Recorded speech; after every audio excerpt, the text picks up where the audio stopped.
Meals became a focal point of each day. The food continued to be better than anything the women had eaten in months, sometimes years. The American military seemed to operate on a scale of abundance that was almost incomprehensible to people who had lived through Italy's wartime shortages. There was always enough bread, always coffee, always something substantial.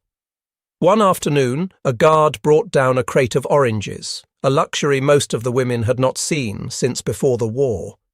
He distributed them with an apologetic shrug, as if embarrassed by the bounty. The women held the fruit like treasures, peeling them slowly to make the experience last, the citrus scent filling the cramped quarters with a brightness that felt almost like hope. During these meal distributions, certain guards began to appear regularly.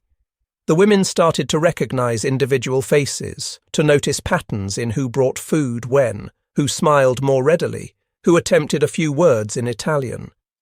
One guard in particular, a tall man with dark hair and an easy manner, made a point of learning Italian phrases. His pronunciation was terrible, mangled by his American accent, but the effort itself was disarming.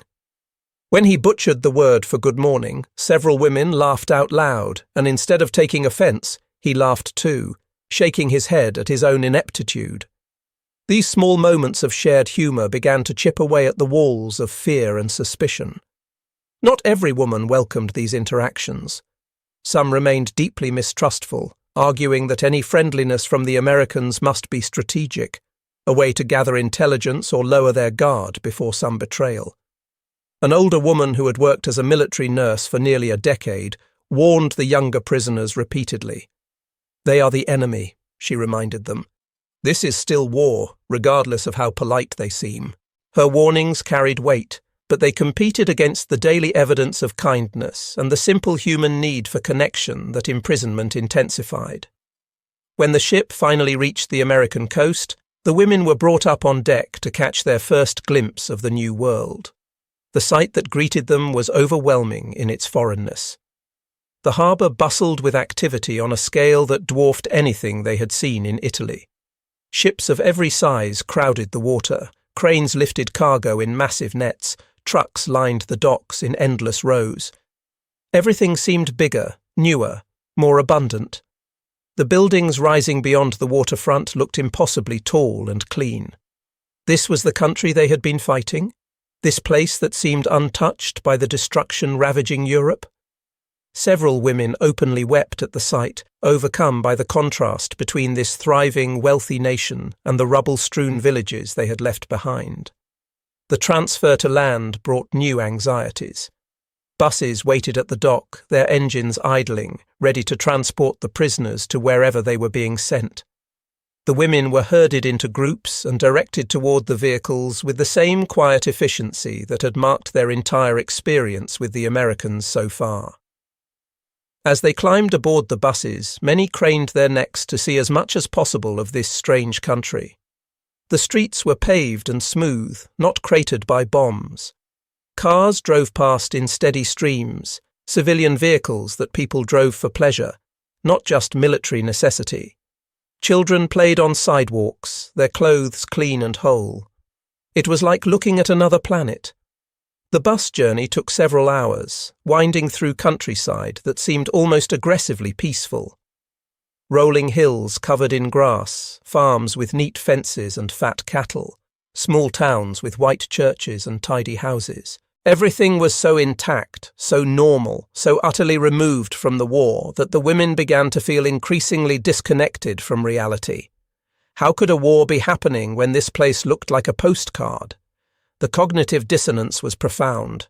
They were prisoners of war being transported to a camp, yet outside the windows, America continued its daily life with barely a ripple of acknowledgement that a global conflict was tearing the rest of the world apart. When the buses finally pulled up to the camp itself, the women pressed against the windows to see what awaited them. The facility was large, surrounded by tall fences topped with barbed wire, but even from a distance it did not look particularly forbidding. There were no guard towers bristling with machine guns as they had expected. Instead, they saw wooden barracks arranged in orderly rows, pathways between buildings, even what appeared to be gardens growing vegetables between some of the structures. Laundry hung on lines, fluttering in the afternoon breeze. Guards walked their rounds, but in a casual manner, strolling rather than marching.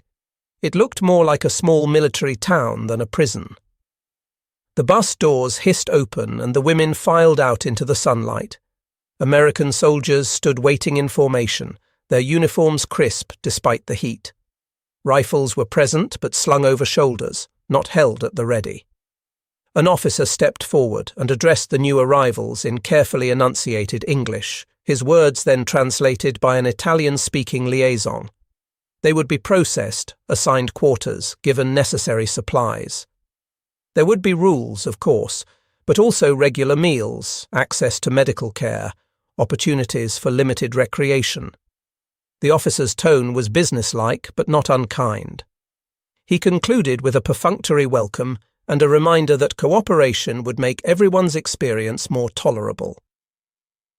The registration process began immediately. The women formed a line and moved forward one by one to have their information recorded. Name, age, occupation, hometown. A medic examined each prisoner briefly, checking for obvious health issues, taking temperatures and pulses with clinical detachment. Some of the guards assigned to assist with processing offered water or pointed toward shaded benches where the women could rest while waiting.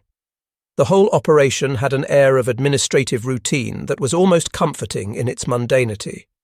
This was not the chaos and cruelty they had feared, but a well-organized system processing them as efficiently as it might process any other incoming personnel. As the women moved through registration, many found themselves being studied by the American soldiers stationed around the processing area. These were not leering stares or aggressive glances, but something more complicated, almost tentative. The guards seemed curious, perhaps trying to reconcile the reality of these Italian women with whatever preconceptions they had held about the enemy. More than once, a woman would catch a guard's eye and see in his expression not hostility, but something closer to interest, even sympathy.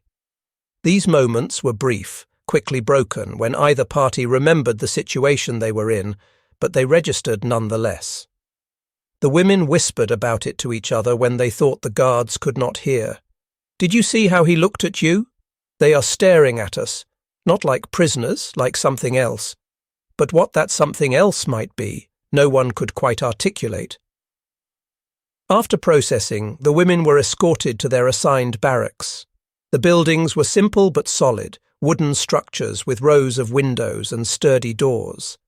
Inside, each woman was assigned a bunk, a thin mattress with clean sheets folded at the end, a small trunk for personal belongings, and a hook on the wall for hanging clothes. The quarters were basic but far more comfortable than anything they had expected. Some women ran their hands over the sheets in wonder, fingering the clean fabric. Others opened their trunks and stared into the empty space, already mentally arranging the few possessions they had managed to keep through capture and transport. The first meal in the camp arrived that evening, carried into the barracks on large trays by a detail of guards. The smell alone was enough to draw the women from their bunks. Chicken stew, thick with vegetables and fragrant with herbs. Fresh bread, butter, coffee. The portions were generous, almost excessive. As the guards distributed the food, some lingered nearby, chatting quietly among themselves in English, occasionally glancing over at the women with expressions that ranged from curiosity to awkward friendliness. One soldier, younger than most, helped an older Italian auxiliary lift her heavy bag to an upper bunk. He performed this small service with a shy smile, then stepped back quickly as if worried he had overstepped some boundary. The woman stared after him, visibly startled by the courtesy. As the women ate, the tension in the barracks began to ease slightly. The food was undeniably good, the accommodations better than expected, and the guards had not done anything threatening. Several women exchanged glances that acknowledged the strangeness of their situation. They were still prisoners, still behind wire, still separated from everything and everyone they knew. But something else was happening here, something that did not fit any narrative they had been given about capture and captivity. It was present in the careful way the guards spoke to each other, in the small kindnesses like the lifted bag or the generous portions of food, in the softness of glances that held just a fraction longer than necessary. They were being noticed, not just as prisoners or as enemies, but as women. Young women, some quite pretty despite the hardships of war, and the men guarding them were young too, far from home, equally caught in circumstances none of them had chosen. That first night in the camp, the women lay in their bunks and listened to the sounds of this new place settling around them. Voices called out in English from other parts of the compound. Somewhere, someone played a radio, music drifting faintly through the evening air. Guards changed shifts with the tramp of boots and low exchanges of information. Everything was structured, orderly, predictable in a way that felt almost surreal after the chaos of the war's end. As the women drifted towards sleep, many found themselves thinking about the day's small surprises, the moments of unexpected gentleness, and the strange fact that some of their captors were remarkably good-looking. That last thought brought both guilt and confusion. They should not be noticing such things, should not be responding to their enemies in any way that felt remotely positive. Yet the observations had been made, and once acknowledged, they could not be easily dismissed. Morning came with sunlight streaming through the barracks windows, turning the interior warm and bright. The women woke to the sound of a bell ringing somewhere outside, a signal for the start of the day's routines. They dressed quickly in the uniforms that had been provided, simple work clothes that were clean and fit reasonably well. Outside, American soldiers were already moving along the walkways between buildings, their boots striking a steady rhythm against the packed earth. When the women emerged from their barracks to line up for breakfast, some of the guards nodded in greeting, a few even tipping their caps in a gesture that seemed almost courtly. This politeness continued to perplex the prisoners. In their experience, guards at military facilities barked orders and expected instant obedience. These Americans seemed to operate differently, their authority expressed more through organization and routine than through intimidation. Breakfast was served in a large mess hall where prisoners ate at long tables, while guards watched from the periphery. The food continued to impress: eggs and bacon and toast with jam, more coffee, even fresh fruit. As the women passed through the serving line, several guards quietly translated menu items into broken Italian, gesturing and smiling to help the prisoners understand what was being offered. One soldier passed an extra slice of bread to a shy nurse at the end of the line, doing so with a quick glance around as if checking whether anyone in authority had noticed. The nurse accepted the bread with a whispered word of thanks, her face flushing slightly. These tiny interactions, repeated across dozens of encounters, began to establish a pattern. The guards were not supposed to fraternize with prisoners, that much was obvious from the careful way they conducted themselves, but within the bounds of their duties they found small ways to be kind. After breakfast, the women were given their work assignments. The camp needed labor, and the prisoners were expected to contribute. Some were assigned to kitchens to help prepare meals, others to laundry facilities to wash linens, still others to gardens where vegetables were grown to supplement the camp's food supply. The work was not strenuous by military standards, certainly nothing compared to what some had experienced during the war, but it gave structure to the days and a sense of purpose beyond simply waiting. More importantly, the work brought the women into regular contact with their guards, creating opportunities for interaction that might not have otherwise existed. In the gardens, Italian prisoners worked alongside American soldiers to tend rows of tomatoes, beans and squash. The guards demonstrated what needed to be done, then watched as the women followed their instructions. Language barriers made communication challenging, but gestures and demonstrations worked well enough. Sometimes the guards would attempt Italian words they had picked up, their pronunciation so mangled that the women could not help but laugh. These moments of shared humour became more frequent as days passed. One guard learned to say good morning in Italian well enough to earn smiles from the prisoners he greeted. Another picked up a handful of vegetable names and would quiz himself while working, pointing at plants and trying to remember the correct Italian term, accepting corrections with good-natured chagrin when he got things wrong. The kitchens provided even more opportunities for interaction. Guards supervised the Italian women who worked there, but supervision gradually became more like collaboration. An American soldier might show a prisoner how to operate an unfamiliar piece of equipment, standing close enough that his arm brushed hers as he demonstrated. An Italian woman might offer to teach a curious guard how to prepare a particular dish, finding satisfaction in sharing something of her own culture. These exchanges remained professional on the surface, but underneath, currents of attraction began to flow. The women noticed which guards had kind eyes or pleasant voices. The guards began to recognize individual prisoners, learning names and preferences, remembering who liked extra sugar in their coffee or who struggled with the heat. In the laundry facilities, where steam from washing machines fogged the air and the smell of soap was constantly present, guards helped prisoners lift heavy loads and explained the operation of the industrial equipment that was far more advanced than anything in Italian facilities. One young guard made a habit of carrying the heaviest baskets for a petite Italian clerk who clearly struggled with the weight.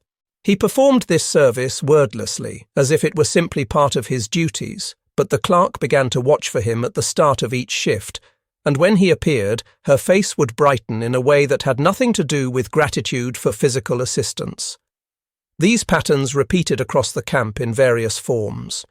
Guards held doors open for prisoners. They cleared pathways when groups of women walked by.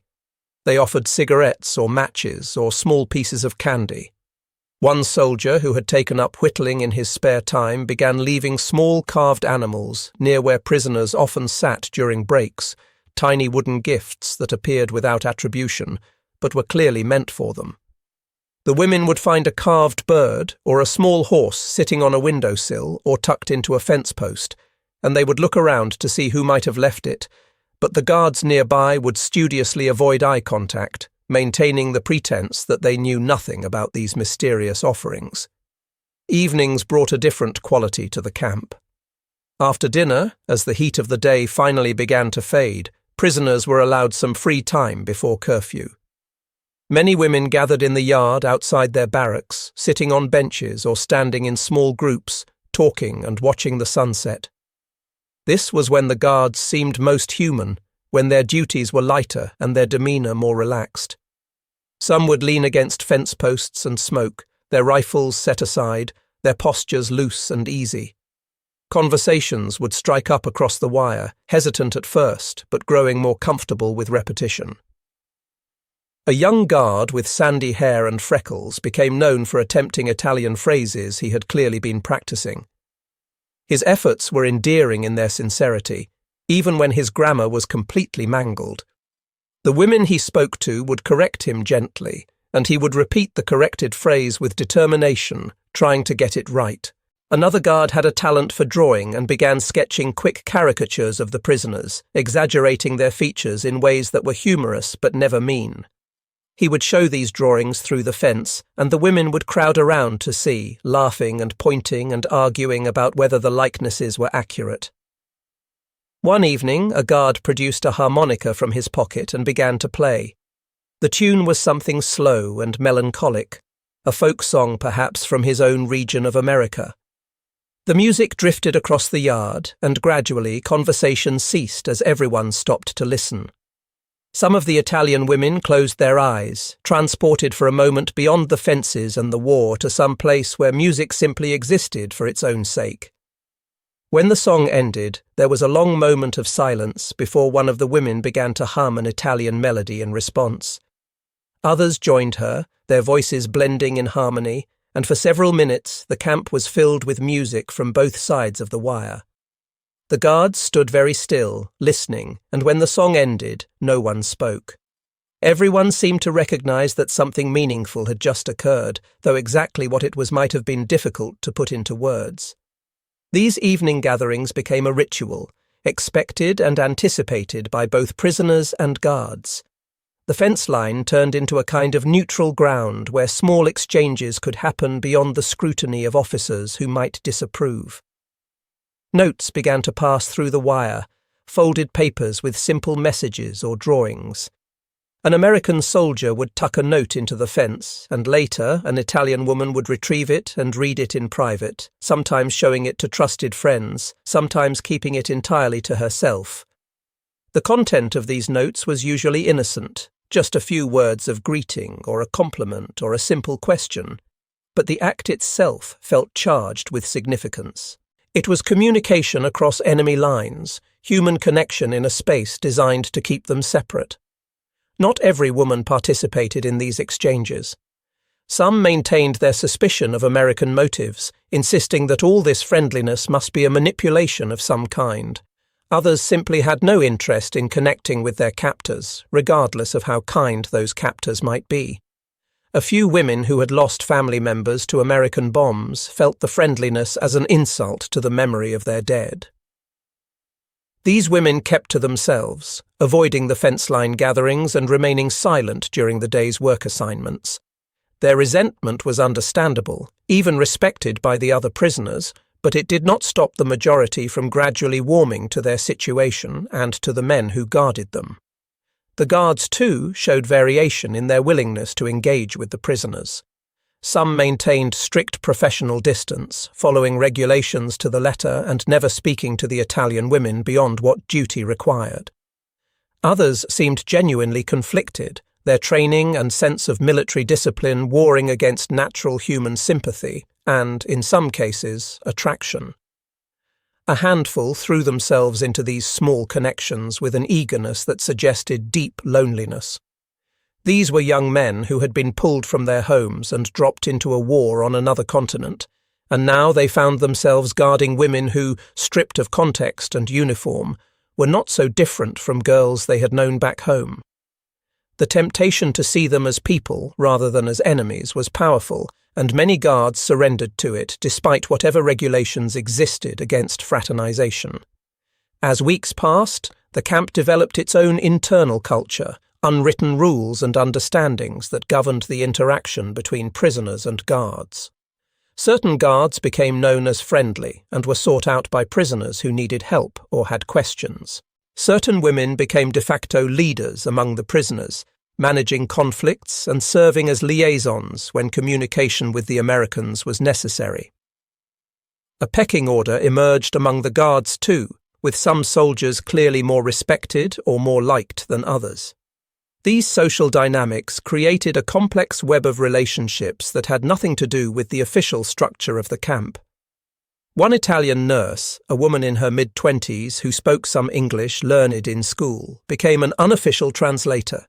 She would stand at the fence in the evenings and facilitate conversations between prisoners and guards, turning Italian phrases into English and vice versa.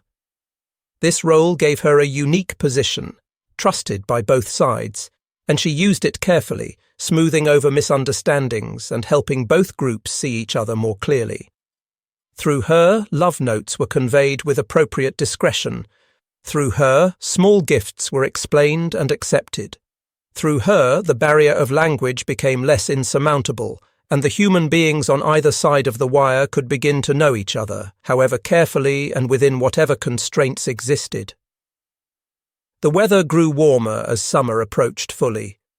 The camp, which had felt merely livable before, became almost pleasant on clear days when breezes came through and the sky stretched blue and infinite overhead.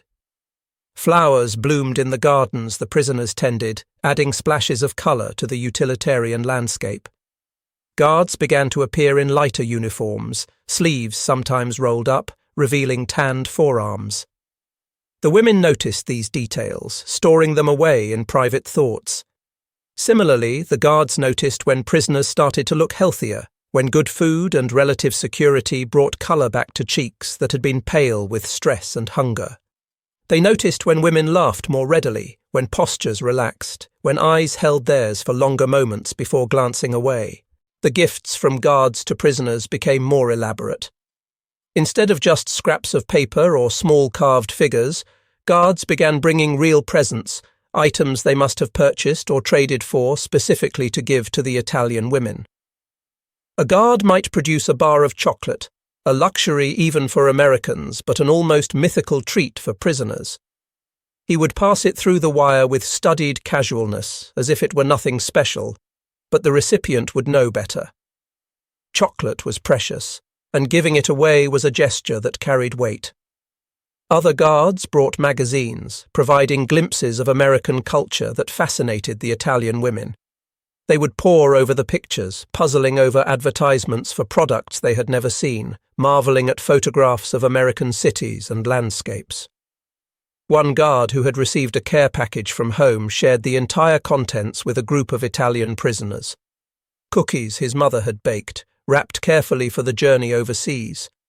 Socks, which he clearly did not need enough to keep all of them.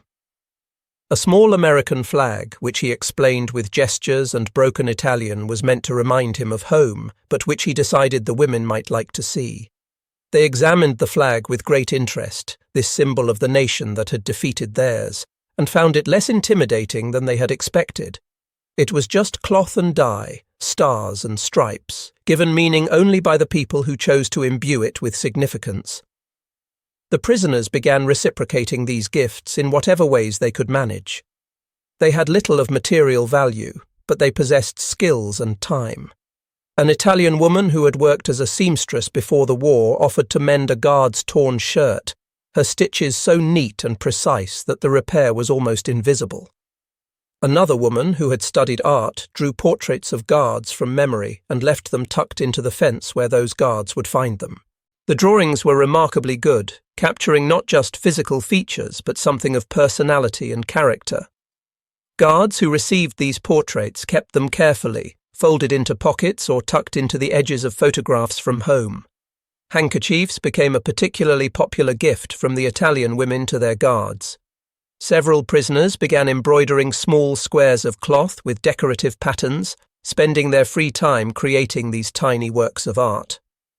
Each handkerchief took hours to complete, the work painstaking and precise, every stitch deliberate. When finished, they would be passed through the fence, sometimes with a few words of explanation about the design's meaning, sometimes with no words at all. The guards received these gifts with a seriousness that suggested they understood the time and effort invested. These were not just objects, but tokens of regard, perhaps even affection, and they were treated accordingly. Food became another medium of exchange. Italian women working in kitchens began making small extra portions of dishes they knew how to prepare well, traditional recipes from their regions that showcased skills the American cooks lacked. A plate of properly made pasta, seasoned the Italian way, or a carefully prepared sauce, or pastries made from carefully hoarded ingredients, these would appear at the fence line, offered shyly, but with pride. The guards who received these offerings ate them with appreciation that went beyond simple enjoyment of good food. They were being given something of Italy itself, a taste of the culture and traditions that defined the women they were guarding, and that gift represented trust as much as generosity. As these exchanges proliferated, certain pairings began to emerge. Specific guards would seek out specific prisoners, and vice versa. Conversations would happen regularly between the same two people, developing continuity and depth. They learned about each other's lives in the careful way of people navigating a situation without clear rules. A guard might talk about his hometown in Ohio, describing it in enough detail that the Italian woman listening could almost see it. She might in turn describe her village in Tuscany or Calabria or the Veneto, painting pictures with words of cobbled streets and ancient churches and family vineyards. These exchanges were nostalgic, but also forward-looking, as both parties contemplated what might happen after the war, where they might go, what kind of lives they might build. Not all of these developing relationships were romantic, though many carried undercurrents of attraction. Some were more like friendships, connections based on shared interests or complementary personalities. A guard who loved literature found an Italian prisoner who had been a teacher before the war, and they discussed books across the language barrier, each recommending favourites and trying to convey why certain stories mattered. Another guard, who had been a farmer in civilian life, found common ground with prisoners who had also grown up working land, and they traded knowledge about crops and weather and the rhythms of agricultural life. But romantic interest certainly existed in many cases, simmering beneath the surface of careful propriety. Glances lingered. Hands might brush when passing something through the wire. Compliments were paid in ways that seemed casual but were actually quite deliberate. A guard might comment that a prisoner looked well in a particular colour, or that her smile was nice. A woman might observe that a guard's help had been particularly appreciated, or that he was very kind. These small statements carried freight far beyond their surface meaning, and both parties knew it. The problem, of course, was that nothing could come of these feelings. The prisoners and guards existed in separate worlds, divided by fences and regulations and the fundamental asymmetry of power between captor and captive. Any relationship beyond the most superficial connection was forbidden, both by military rules and by the broader reality of their situation. They were, officially, enemies. He was a soldier in a victorious army. She was a prisoner of a defeated nation. These facts could not be ignored or wished away, no matter how kind he was or how attractive she found him. Yet human emotions are notoriously difficult to control through regulation or logic. What had begun as simple curiosity evolved into genuine affection in many cases.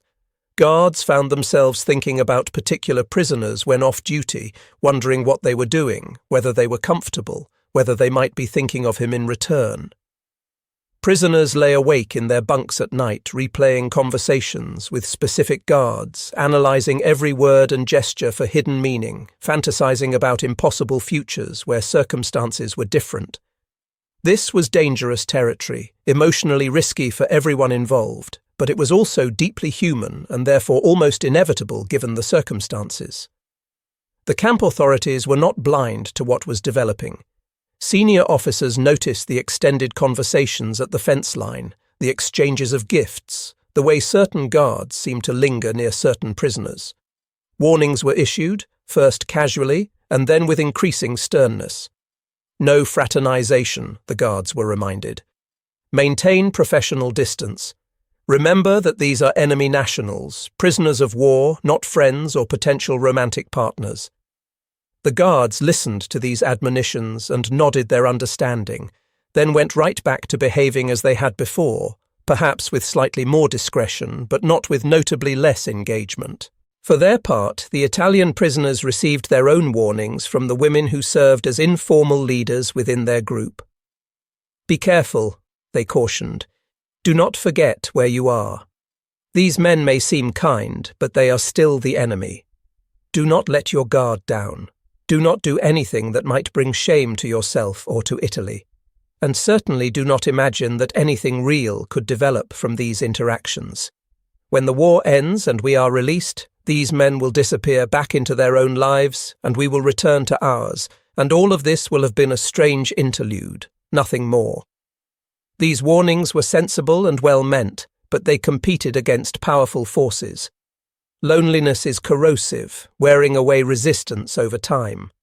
The prisoners were isolated from everyone and everything they had known, living in uncertainty about the future, missing families and homes. The guards were thousands of miles from their own homes, serving in a capacity that felt less like soldiering and more like simply marking time.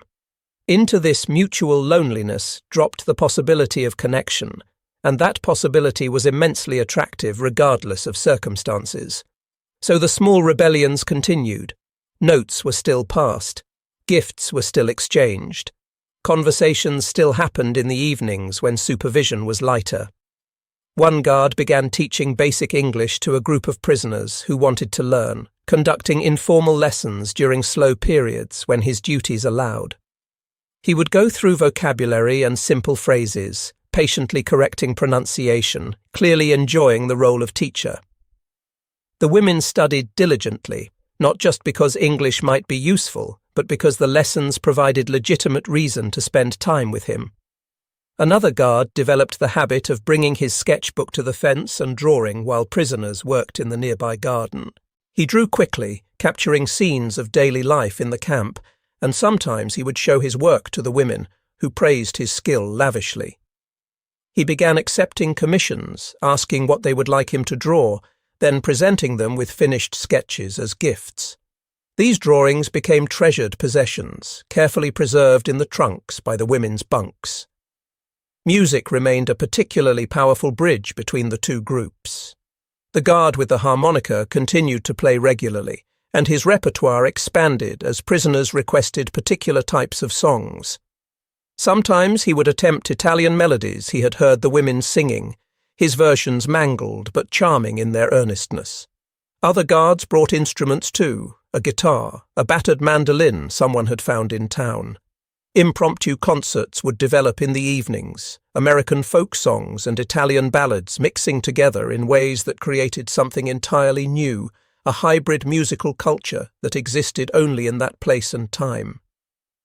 During one memorable evening, a guard played an Italian love song on his harmonica, while an Italian prisoner sang the lyrics, her voice pure and strong, carrying across the yard. Everyone fell silent to listen, guards and prisoners alike. When the song ended, there was a long moment of perfect quiet, and then applause broke out from both sides of the wire, a spontaneous recognition of something beautiful they had created together. In that moment, the fence seemed to disappear, and they were simply people sharing music under a summer sky. These instances of transcendence were brief but powerful, providing glimpses of what might be possible if circumstances were different. They also made the reality of their situation more painful by contrast. After experiencing such moments of connection, the return to the formal roles of guard and prisoner felt more restrictive and arbitrary than before. Why should a fence separate people who clearly wanted to know each other better? Why should military regulations prevent friendship, or more than friendship, between young people who had done nothing wrong except be born in different countries during wartime? Of course, the answers to those questions were obvious on one level. War requires clear enemy lines. Military discipline depends on maintaining distance between captor and captive. Relationships between guards and prisoners create complications and potential security risks. All of this was true and understandable, yet it also felt increasingly meaningless in the face of what was actually happening at the camp, where every day brought more evidence that the people on either side of the wire had more in common than what divided them. As summer deepened and the days stretched long and hot, the routines of the camp continued, but with an undercurrent of increasing tension. It was the tension of unspoken feelings, of desires that had to remain unexpressed, of possibilities that could not be explored. Several guards fell genuinely in love, silently and hopelessly, with prisoners they knew they could never pursue. Several Italian women experienced the same painful longing, aware that the kind American soldier who made their heart race when he smiled was fundamentally unavailable to them. These unspoken attachments created a poignant atmosphere that anyone paying attention could detect, even if the specific pairings remained private. Jealousies emerged too, human emotions being what they are. When a guard showed particular attention to one prisoner, other prisoners who had hoped for that attention might feel hurt or envious. When a prisoner seemed especially close to a particular guard, other prisoners sometimes whispered about it, questioning her motives or suggesting she was being improper. The guards experienced similar dynamics, with some soldiers resenting colleagues who seemed to have developed closer relationships with certain prisoners. These tensions never exploded into serious conflict, but they added complexity to the social fabric of the camp. The Italian women began to differentiate more clearly between the various guards. Some were genuinely kind and thoughtful. Others were simply doing their jobs with basic professionalism. A few seemed to view the prisoners with something closer to condescension, their politeness perfunctory rather than warm. The women learned to navigate these different personalities, seeking out the friendly guards when they needed help, avoiding the colder ones when possible, tolerating the mediocre ones with resignation. This social knowledge became a form of power, one of the few forms of power available to them in their constrained circumstances. Similarly, the guards developed opinions about individual prisoners.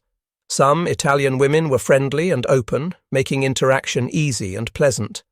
Others remained closed off, responding to overtures with polite coolness. A few prisoners went out of their way to be difficult, their resentment of capture expressing itself in small resistances and refusals to cooperate beyond what was absolutely required. The guards adapted their behavior accordingly, though the friendlier guards sometimes made extra efforts with the more resistant prisoners, viewing them as challenges to be won over rather than problems to be avoided. Through all of this, letters flowed in and out of the camp, carefully censored by military authorities. The prisoners wrote to families back in Italy when addresses were known and mail service functioned, describing their circumstances in carefully worded terms that would pass censors. They could not say much that was specific, but they could assure loved ones that they were safe, adequately fed, not being mistreated. For many families in Italy, these letters were the first indication that their daughters or sisters had survived the chaos of war's end and were in American custody.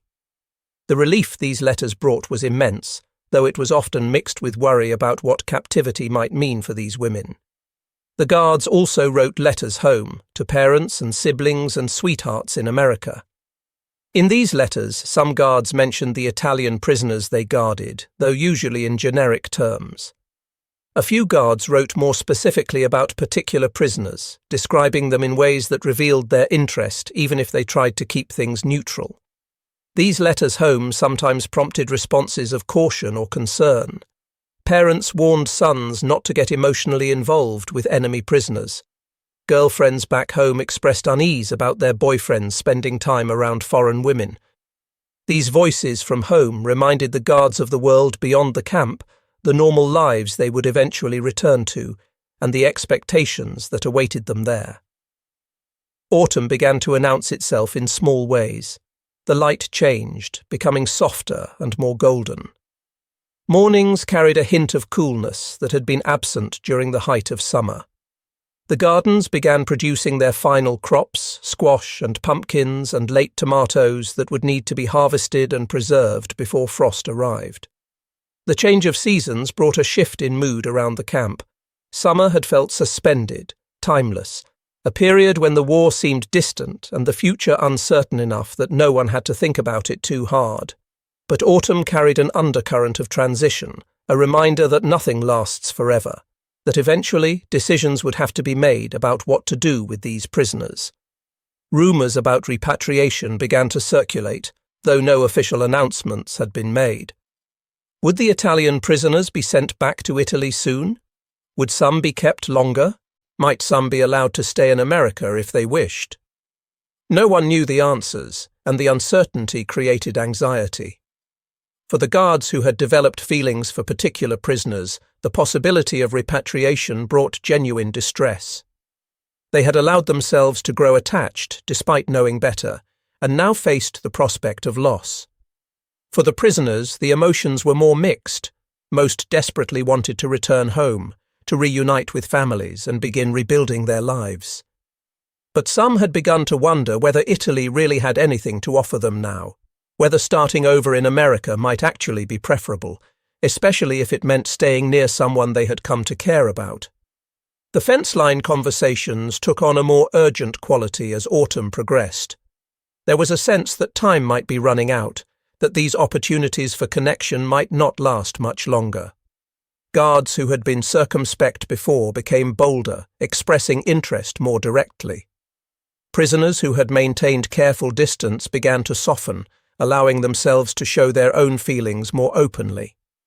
In some cases, declarations were made, feelings confessed in hurried whispers through the wire.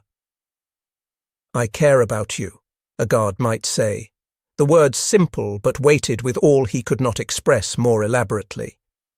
"I will miss you when you go." And a prisoner might respond in kind, admitting that she had felt something too, that these months had changed her in ways she had not anticipated.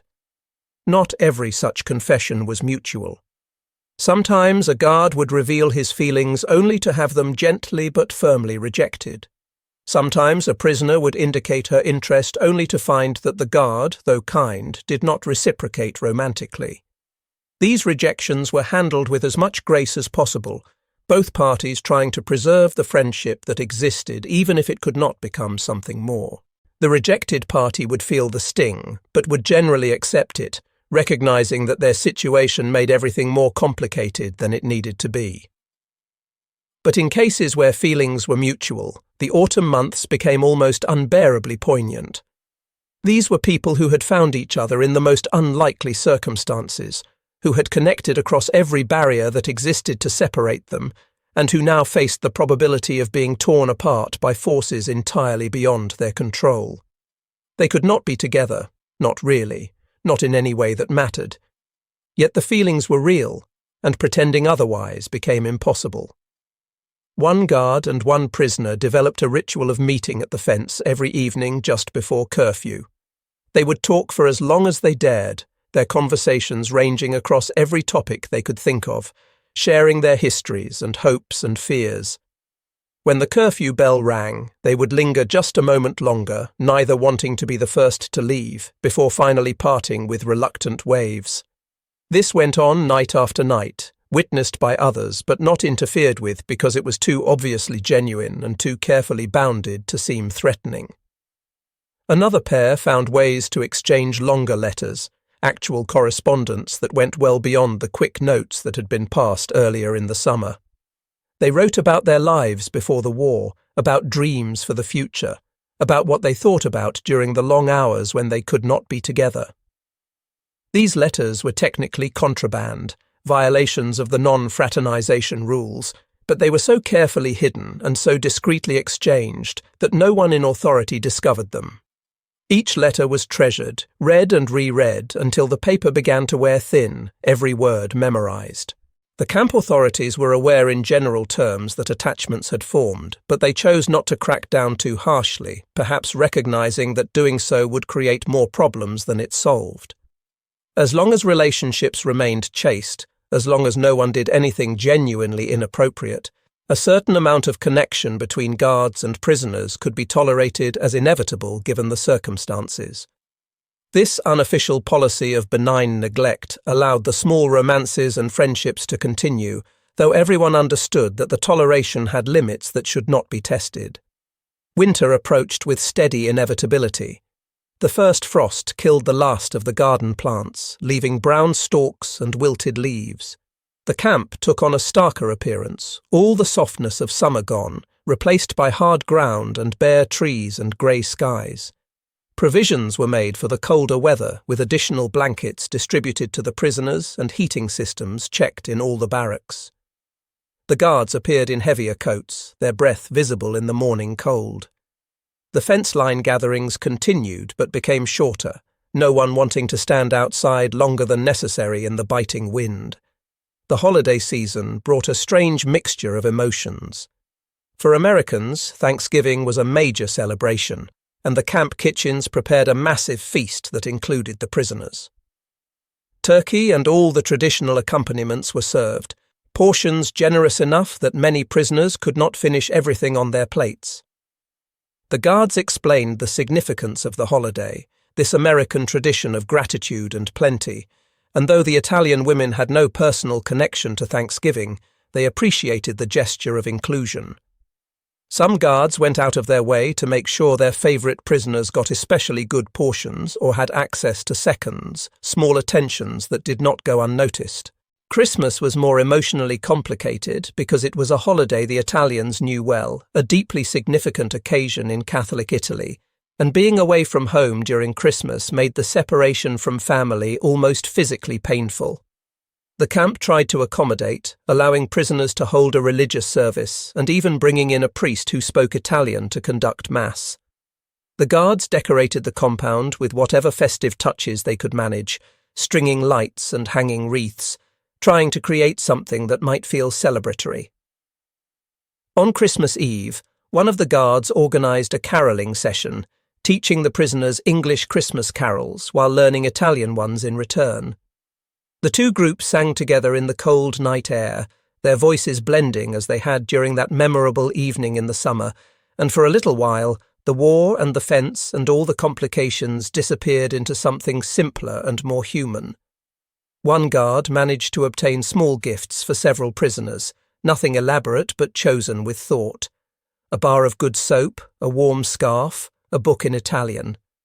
He distributed these gifts shyly, as if embarrassed by his own generosity, but the recipients understood what the gifts represented.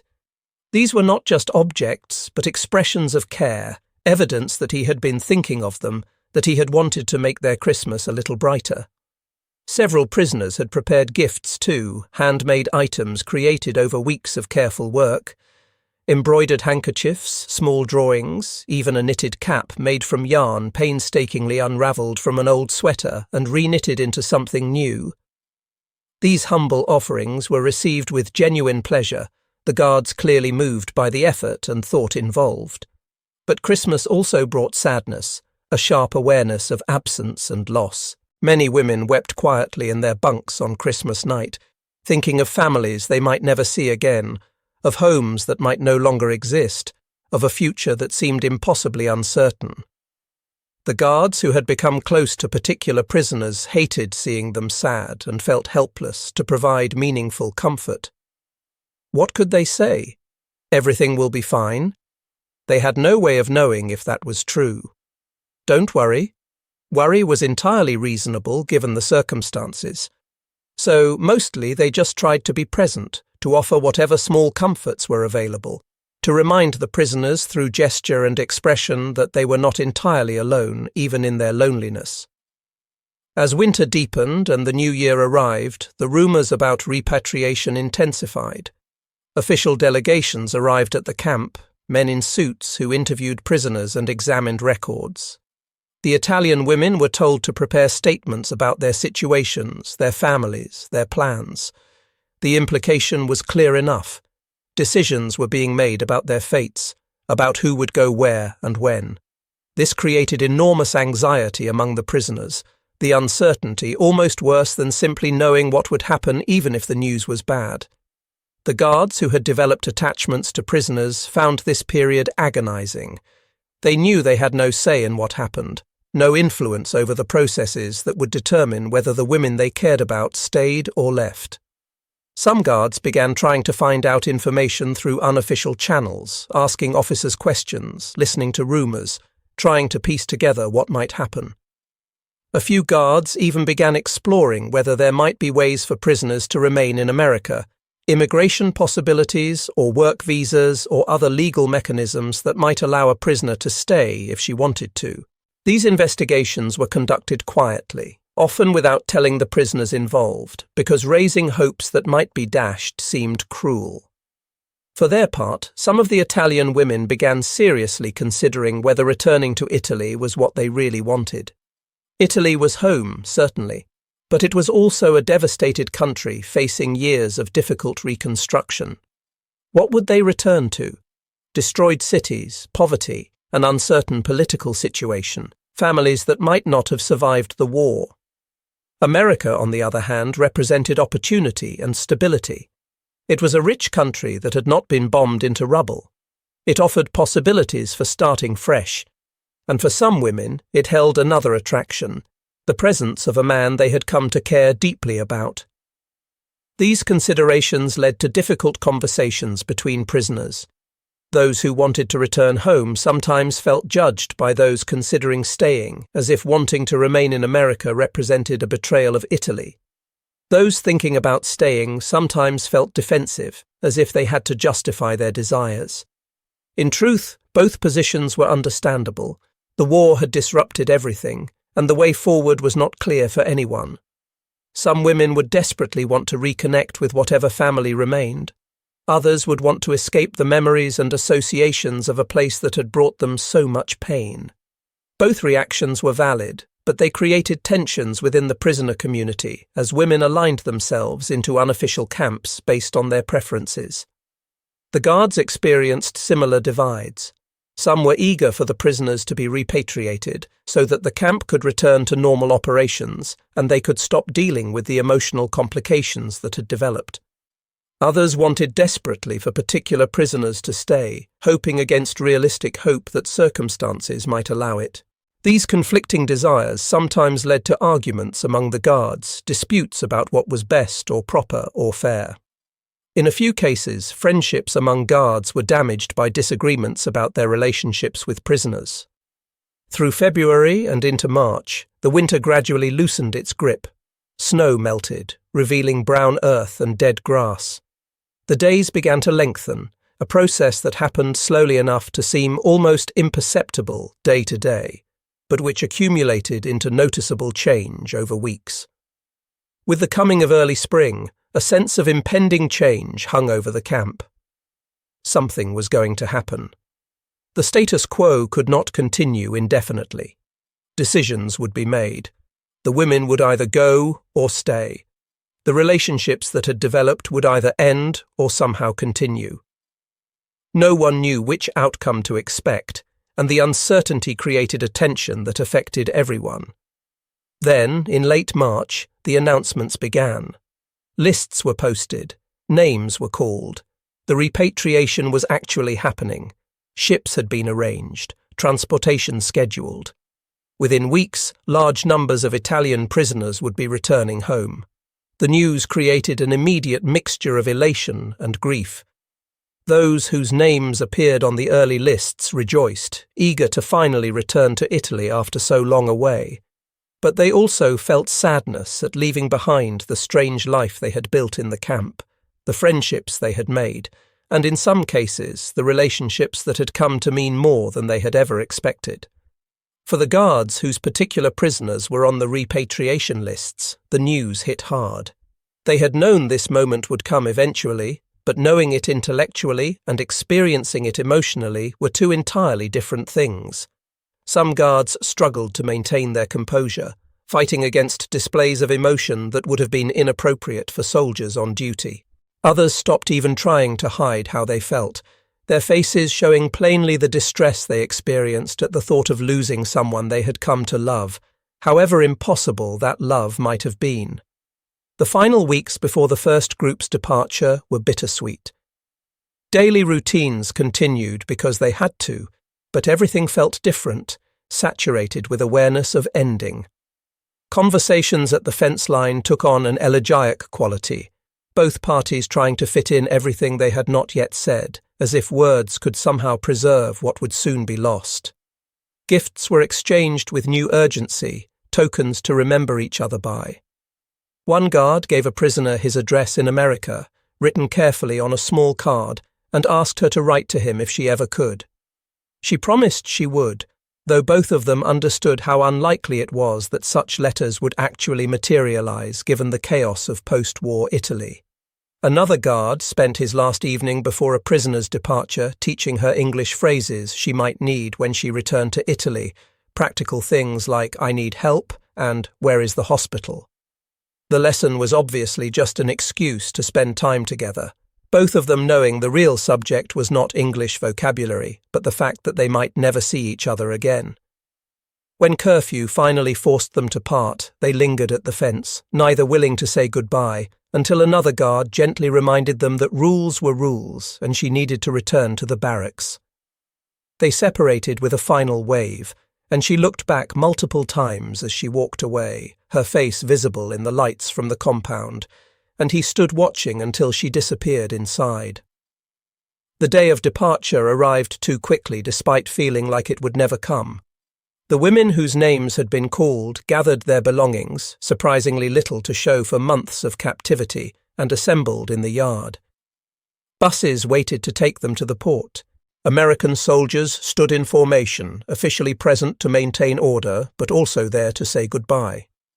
Many guards sought out specific prisoners one last time, shaking hands or offering final words of encouragement, or simply sharing a look that communicated everything that could not be said aloud.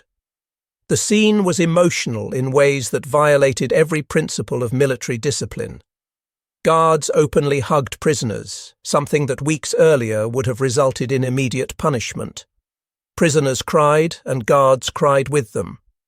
Promises were made to write, to remember, to somehow find ways to stay in touch even across an ocean and an uncertain future. In those final moments, all pretense of distance evaporated, and the human connections that had been carefully maintained despite every rule and regulation showed themselves for what they really were, deep and genuine and painful to sever. As the buses pulled away from the camp, carrying the first group of Italian prisoners toward the ships that would take them home, those left behind waved from behind the fence. The departing women waved back through the bus windows until distance made further gestures impossible. Many guards stood watching long after the buses had disappeared from view, as if hoping they might somehow return, as if the departure might somehow be reversed. Of course, it was not reversed. The women were gone, beginning their journey back to Italy and whatever awaited them there. For those still in the camp, both prisoners remaining and guards continuing their duties, the departure of that first group created a strange hollowness. Faces were missing from familiar places. Voices were absent from conversations. The routines continued, but they felt diminished, less vital somehow. More repatriations were scheduled in the coming weeks, and gradually the camp would empty. The unusual period when Italian prisoners of war had lived in American facilities, when unlikely connections had formed between enemies, when the war's rigid categories had been complicated by simple human affection, that period was coming to an end. Years later, some of these women and men would think back on those months with a mixture of emotions difficult to untangle. For the Italian women, captivity would always carry associations of fear and loss, but it would also be remembered as a time when they were treated with unexpected kindness, when they discovered that enemies could be far more complex than propaganda suggested, when they experienced connections that briefly made them feel seen and valued even in their powerlessness. For the American guards, the experience of guarding Italian prisoners would stand out as profoundly different from other aspects of their military service. A time when their duties brought them into intimate proximity with people they might have killed, had circumstances been slightly different, when they learned that enemy did not always mean monster, when they fell in love with women they could never have. Some of these connections would persist after the war. A few guards and prisoners managed to maintain correspondence, letters crossing the Atlantic infrequently but persistently. In rare cases, these letters eventually led to marriages, guards returning to Italy after the war to find the women they had met in the camp, or prisoners managing to immigrate to America where guards waited for them. These were exceptional outcomes, fairy tale endings that most of those who experienced the camp would never achieve. But even the exceptional cases proved that something real had existed, that the connections formed had been strong enough to survive separation and time and all the practical obstacles that worked against them. For most, though, the camp remained a memory, vivid and strange, a period that felt almost dreamlike in retrospect. Did those months really happen? Did we really find humanity and even love in a place designed to separate enemies? The evidence said yes. A pressed flower kept in an old book, a sketch folded in a drawer, a handkerchief embroidered with Italian designs, an address written on a fading card. These small artifacts testified to something that the official histories of the war would never quite capture: the way individual human beings navigated the massive forces that swept through their lives, finding moments of grace and connection even in the most unlikely circumstances. The Italian women who had been prisoners of war carried these experiences back into their reconstructed lives. Some married Italian men and raised families and rarely spoke of their time in captivity. Others remained single, perhaps comparing every potential partner to an American guard who had shown them kindness during the darkest period of their lives and finding everyone else lacking. A few left Italy permanently, emigrating to America or elsewhere, seeking fresh starts in places untainted by wartime memories. In all cases, they had been changed by their experience, shaped by months when they were simultaneously powerless and deeply noticed, when they learned things about themselves and about human nature that no other circumstances could have taught them. The American guards returned to their civilian lives, taking up the threads of existence that had been interrupted by the war. They married sweethearts who had waited for them, or found new partners, or sometimes remained haunted by memories of an Italian woman whose name they might struggle to pronounce correctly, but whose face they could recall with perfect clarity decades later. They told stories about the war, as veterans do, but the stories about guarding Italian prisoners often came with caveats and uncertainties. How to explain what had happened? How to convey the strange intimacy of that situation to people who had not experienced it? Often they simply said little, keeping those memories private, personal treasures that did not need to be shared. And yet, in a larger sense, these experiences mattered precisely because they were so human. War is usually understood as a time of dehumanization, when people are reduced to categories and roles, when individuals disappear into armies and enemies and casualties. The Italian prisoners of war and their American guards lived through a different possibility, a version of wartime captivity where humanity persisted despite everything working against it. They proved, in their small ways, that even the most rigid systems could not entirely suppress the human capacity for connection, for kindness, for love. The barbed wire had been real, the power imbalance had been real. The war and its devastation had been horribly real, but so too had been the smiles exchanged through the fence, the gifts given in secret, the conversations that stretched into the evening light, the music shared across dividing lines.